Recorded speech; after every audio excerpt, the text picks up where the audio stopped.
Pasal orang tu sakit, dia tak buat apa pun yang salah. Kalau salah, tunjuklah. Sampai dia dah meninggal pun masih lagi kejar.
Tun Daim ni keluarga dia daripada Alor. Dia tinggal di Jalan Kota Tanah, dekat dengan rumah kakak saya. Jadi saya tahulah keluarga dia, tapi saya tak kenal Daim. Saya kenal abang dia. Abang dia nama Senawi. Dan abang dia pun aktif dalam bantuan Kesatuan Pemuda Melayu Kedah. Saya jumpa dengan Daim hanya setelah datang ke KL. Masa saya ada di KL, pada masa itu saya jadi timbalan Perdana Menteri. Dia masa itu dah cergas dalam bidang perniagaan. Dia lulus dalam bidang undang-undang, lawyer, tapi dia berminat untuk berniaga. Dia mula dengan nak buat garam. Itu dia gagal lah. Lepas tu dia jadi housing developer. Housing developer yang awal sekali dia lah. Dia buat Maluri, itu semua dia punya projek. Dan dia berjaya lah. Dia berjaya dalam itu. Dia juga berminat dalam bidang finance. Jadi dia datang jumpa saya. Dia tanya sama ada dia boleh tolong apa-apa yang saya nak buat, yang dia boleh tolong, dia nak tolong lah. Itu saya kenal dengan dia dekat lah. Pasal belum dia tu saya cuba tahu nama dia saya. Tapi dia datang ke pejabat saya, dia tanya saya sama ada saya perlu pertolongan, bantuan apa-apa, dia sedia membantu. Dan saya appreciate lagi saya. Satu orang yang bukan dia minta apa pun, tak minta apa pun. Dia cuma nak tolong aja. Tak minta duit, tak minta jawatan, tak minta apa pun. Jadi dia pada masa itu pun dah berduit lah. Pasal dia berjaya dalam dia punya projek. Saya pada masa itu nak cari anak Melayu yang nak masuk dalam bidang perniagaan. Jadi Daim ada pengalaman dalam bidang perniagaan. Jadi dia cadang, bukanlah saya yang cadang, dia yang cadang. Iaitu dia nak cari 10 orang anak muda Melayu untuk dia latih nak jadi peniaga. Peniaga dalam bidang perniagaan yang besar-besar lah. Dan pada masa itu pula saya sedar dalam kerajaan ada banyak peluang. Kita nak melaksana dasar ekonomi baru, tapi macam mana nak buat? Kita tak tahu. Pasal tak ada orang Melayu yang boleh masuk dalam bidang perniagaan kerana mereka tak ada modal, tak ada pengalaman. Jadi kita nampak ada yang berbakat, kita tolong. Dan di antara yang kita tolong ialah untuk membangunkan PLUS, North South Highway. Itu satu projek besar. menelan belanja berbilion. Mana ada orang Melayu yang ada berbilion? Cuma adalah yang pada masa itu ada yang dah berjaya sikit. Jadi dengan serta-merta kita wujudkan sebilangan anak Melayu yang boleh masuk dalam bidang perniagaan besar. Jadi itu Daim punya projek dan dia berjaya. Dia melatih mereka. Malangnya banyak orang kata itu kroni dia. Bukan kroni, dia tolong. Bukan dia nak cari duit daripada orang itu. Orang itulah berniaga, dia dapat lah. Saya ambil dia masuk dalam kerjaan jadi menteri. Bila Tunku Razali tak jadi, mula Tunku Razali jadi Minister of Finance. Lepas tu dia kalah lawan dengan Musa. Jadi saya kena tukarlah jawatan dia, tak bolehlah bagi dia Minister of Finance. Pasal itu kuat sangat. Saya pindah hadapi Menteri MITI. Jadi siapa nak masuk jadi Minister of Finance? Orang Melayu yang faham banking tak banyak. Jadi saya pilih Daim jadi Minister of Finance, dan dialah yang buat macam-macam benda dia buat. Di antara benda yang dia buat, dia kata dia kena kurangkan bilangan bank. Pada masa tu banyak bank, semua orang buka bank.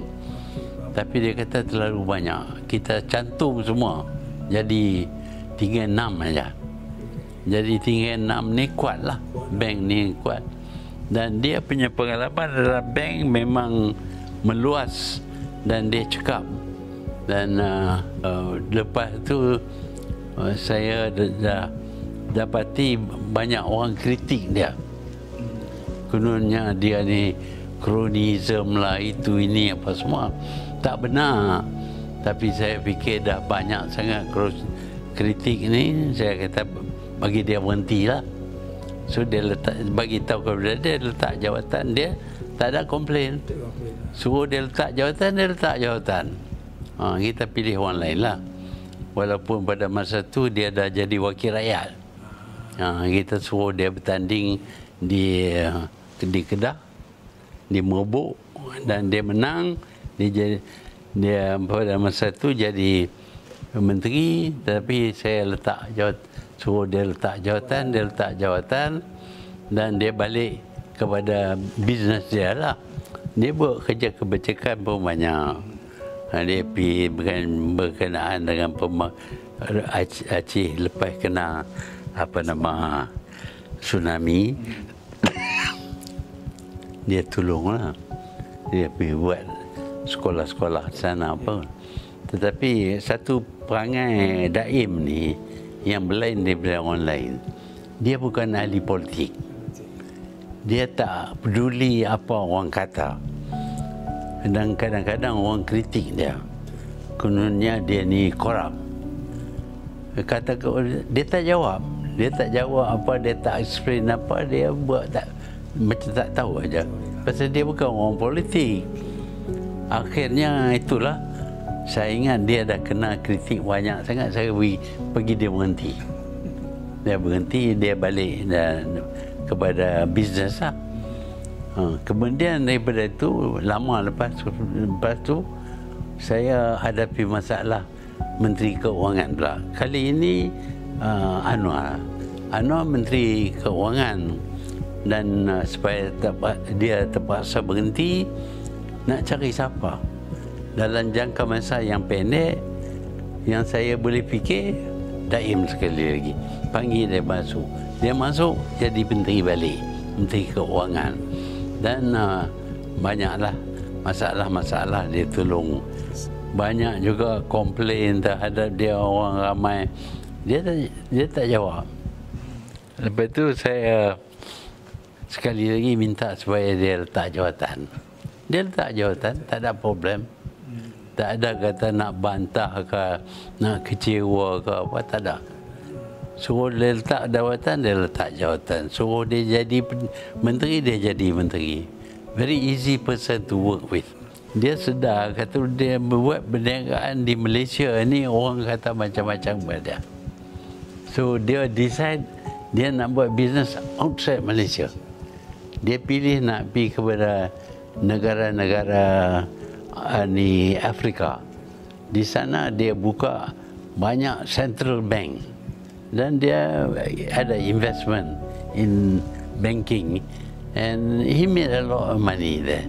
When he made a lot of money, dia untung, dia amat berjaya lah, jadi millionaire lah. Dan dia beli harta di Europe, dia beli di UK, dia beli harta. Lepas tu dia balik mai sini, dia buat ilham bangunan high rise. Kita berbangga kerana ada anak Melayu yang berjaya sehingga boleh memiliki bangunan pencakar langit.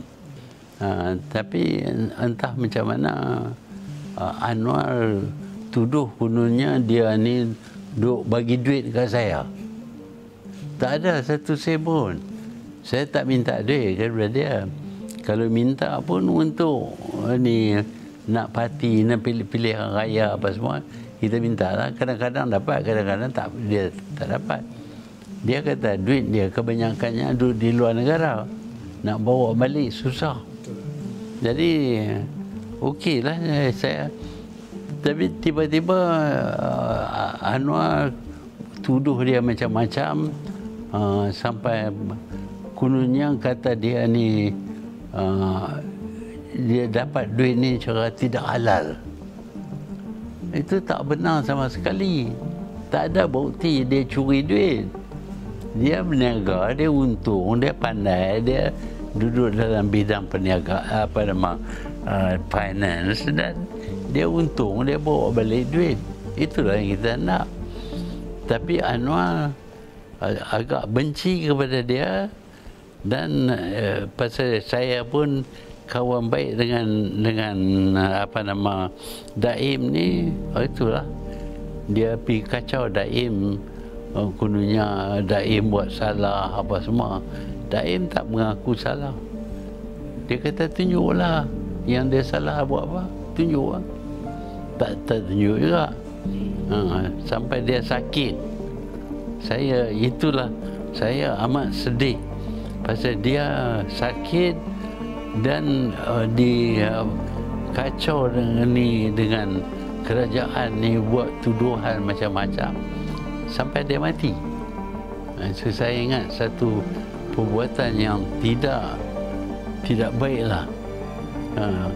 Pasal orang tu sakit, dia tak buat apa pun yang salah. Kalau salah, tunjuklah. Sampai dia dah meninggal pun masih lagi kejar. Kononnya duit dia tu duit haram. Tunjuklah macam mana kata duit haram. Konon nak rampas duit. Apa pasal nak rampas duit? Banyak orang di Malaysia ni yang berniaga di luar negara. Mereka dapat untung banyak, besar, berbilion-bilion. Mereka tak didera, tak dikejar, dituduh curi duit. Tapi Daim kononnya curi duit. Apa bukti yang dia curi duit? Dia tabiat dia macam itu lah. Dia kata tunjuk lah. Kata dia curi duit. Dia tak bertahan diri dia. Pasal dia tak buat apa yang salah.